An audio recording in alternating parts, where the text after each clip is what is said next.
Vamos terminar então essa primeira sessão. Então, a especificação da troca térmica dos trocadores de calor e tubular. A equação da taxa de transferência de calor em função do coeficiente global. A gente já viu isso, né? Das diferenças que é igual a ΔT. Evidenciando a importância desses termos do projeto partindo do pressuposto que tenha um trocador de dimensão fixa, assim como seu coeficiente global de transferência de calor, o maior valor da MLDT é preferível para se a troca térmica, isto é, alcançada quando fizemos uso de um escorrimento contra a corrente. Então, esse valor é utilizado, geralmente a gente utiliza essa importância aqui quando a gente utiliza contra a corrente, né? Que é o mais comum, que é o melhor caso, porque lembra que a gente estudou o MLDT vai ter um contracorrente vai ser o entrada com saída, né? E isso vai ser menor o valor.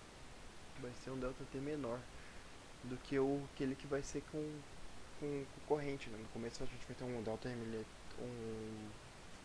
delta MLDT muito grande. Então, isso daqui vai ser melhor para os nossos casos. Geralmente no contracorrente, né?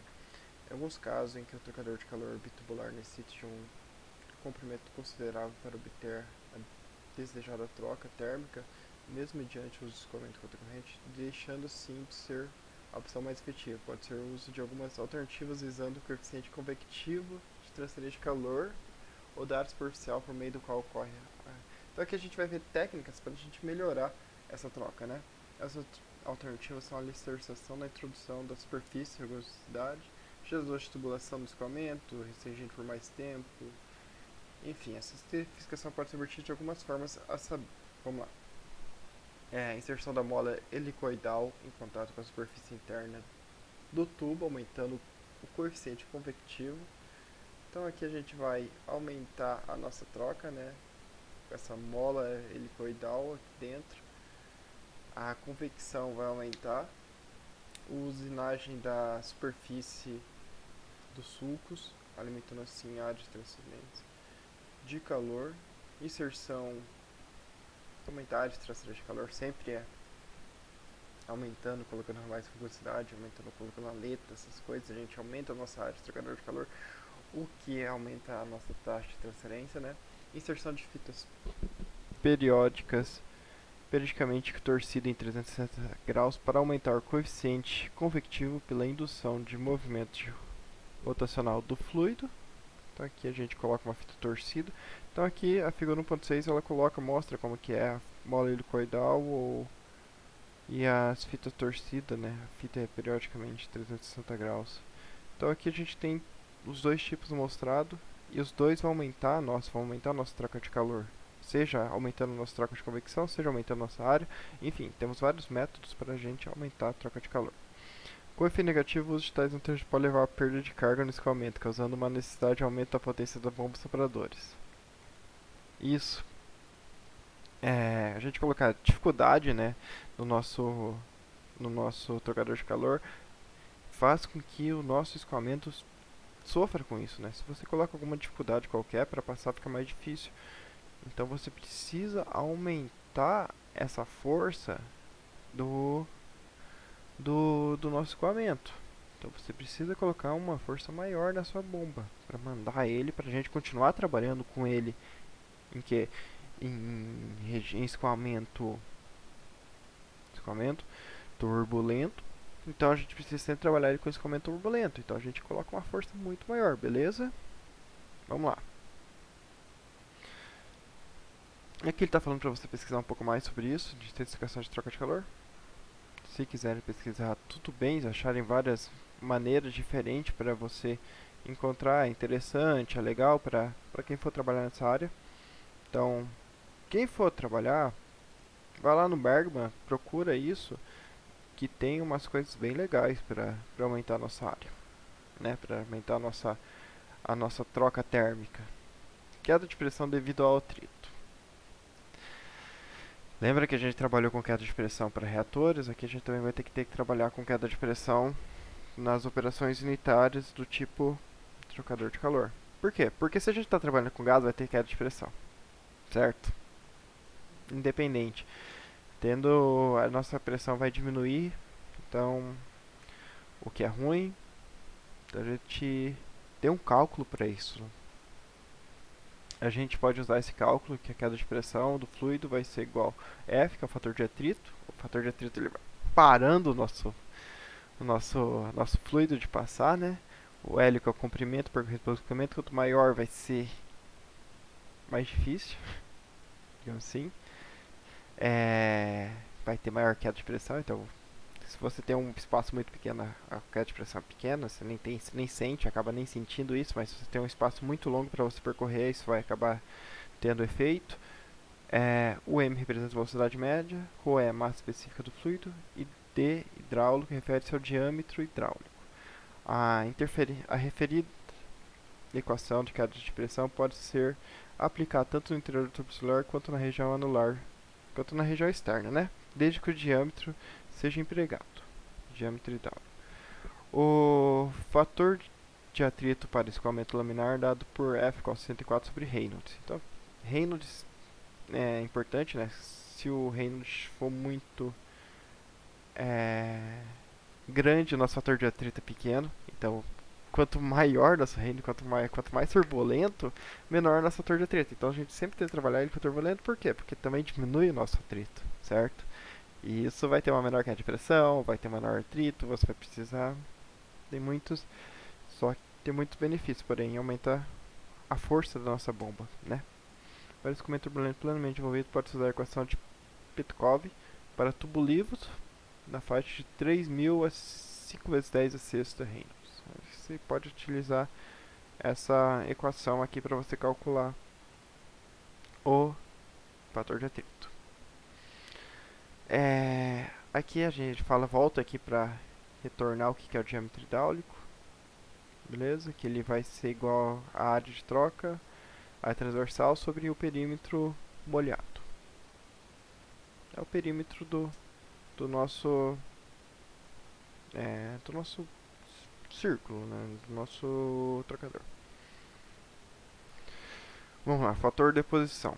O que é o fator de deposição? É a nossa resistência que a gente tem durante o nosso processo. Então, quanto seria as resistências de troca térmica, seriam as trocas que a gente vai ter, as resistências que a gente já viu isso também na aula passada. Então, é a mesma coisa. Gente, aquilo que a gente viu na aula passada de resistência, o A igual a H sobre a área quente, do frio e da resistência condutiva, a gente vai seguir a mesma coisa, beleza? Então, aqui, basicamente, é o que a gente já viu. Também conhecido como fator de incrustação, qual afeta o cálculo, Então aqui a gente vai ter, a troca térmica em região quente, enquanto a troca térmica em região do frio. Alguns fatores são determinados para a formação de tais incrustações, entre eles podemos citar o tempo de operação do trocador de calor, a ausência de limpeza, a magnitude das vazões da corrente envolvida e suas respectivas faixas durante o passado do trocador. Isso daqui é o importante, né? Porque o resto a gente já viu, a gente entendeu como é que faz isso, né? Como encontra essa resistência na aula passada, porque a gente viu para o caso geral. Aqui a gente tem um caso específico e não muda nada, viu? Continua a gente tendo troca térmica, por condução, por convecção, resistência conductiva, a gente continua tendo as mesmas coisas, que é o mesmo princípio de resistência, só que aqui a gente coloca um fator a mais aqui, uma coisa teórica para a gente entender melhor quais são os fatores que influenciam nessa resistência, como a ausência de limpeza, a magnitude das vazões, a corrente envolvida e suas respectivas faixas de temperatura durante a passagem. Vamos lá. Uma coisa importante. Quando é que a gente vai utilizar um trocador de calor bitubular? Quais são as vantagens, quais são as desvantagens? Aqui estão summarizadas as principais vantagens mencionadas que o trocador de calor bitubular apresenta. Então ele é tipo mais simples de equipamento de troca térmica. Mais simples geralmente é bom, ok? Isso não quer dizer que é ruim. Sendo mais simples é bom. Porque a gente tem uma maior facilidade de trabalho e tudo. Quanto mais simples e que consiga representar bem as suas coisas, tá ótimo, beleza? Então a gente continua utilizando ele. Acomoda os 3 tipos de range possíveis: líquido, líquido, líquido, gás e gás, gás. Especialmente o gás, gás, que você pode trabalhar ele com um gás, gás, né? Porque você pode trabalhar com uma que aguente bastante pressão. Então, isso, o 2 está relacionado com o 3, ó, porque ele pode suportar elevada pressão e temperatura. Gás, gás, a gente trabalha com pressão elevada. Então, bitubular, gás. Pensa sempre no gás, que é possível. Mas ele também, se você pode trabalhar com gás, você pode trabalhar com todos os restos. Então, tem que lembrar disso. Sempre é bom lembrar sempre o que não, o que é difícil de se trabalhar, né? Como o gás, gás é o mais difícil de trabalhar, você sempre lembra dele. Se você pode trabalhar com ele, você trabalha com todos os outros, beleza? Flexibilidade tanto na montagem quanto na aplicação, é viável economicamente para cerca de até 45 metros quadrados, e limpeza e manutenção relativamente fácil. 45 metros quadrados é grande, se for maior, se for maior que isso não compensa, se for para áreas grandes, como é o caso onde eu trabalhava, não utilizava esse, né? Se eu utilizava o de placa, porque para você uma sala gigante para você resfriar é complicado, né, com um bitubular. Por outro lado, como principal desvantagem, apresenta elevado custo por unidade de área de troca térmica. Aqui é desvantagem. Além disso, por não ser um trocador de características compacto, pode apresentar eventuais vazamentos devido ao grande número de conexões quando é necessário aumento da área de troca térmica em vários locais disponíveis. O que diz a respeito é... O que isso diz a respeito? Que a gente vai não ter, né? Não vai trabalhar com área muito grande. Se começar a colocar um monte de conexão, já elimina. Fala assim, não vamos trabalhar com isso não. Não vamos trabalhar. Então quando você já pensa em área grande, você já elimina a possibilidade de trabalhar com bitubular. Isso já vai com a segunda característica aqui, né? Com a segunda desvantagem dele, que é ter vazamento com um grande número de conexões. Isso a área ter. Tudo isso está relacionado com a área, perceberam? O primeiro também, como tem um elevado custo, você não vai querer trabalhar com áreas muito grandes. Bom, vamos aqui fazer, eu quero que vocês façam sem medo de errar. Então, eu quero que vocês resolvam esse exercício. Dê uma olhada no avançando na prática agora, né? Onde tem a situação, problema, resolvo. Aqui é da resistência, tá tranquilo. São coisas que a gente já viu na aula passada, então são coisas que... Aqui vai ter a adição da troca térmica, perda de carga, né? Isso, ó, eu acho que é isso. A grande novidade que a gente vai ter aqui, beleza? Ó, a gente tem queda de pressão pro fluido frio e pro quente, beleza? Então pros dois. Então a gente vai ter tanto queda de pressão de cima como de baixo, no tubo interno quanto no tubo externo. Tem que fazer pros dois. O resto a gente já viu na aula passada e é seguindo, aplicando aquilo que a gente já viu. Beleza? Fazendo esses 1 e 2.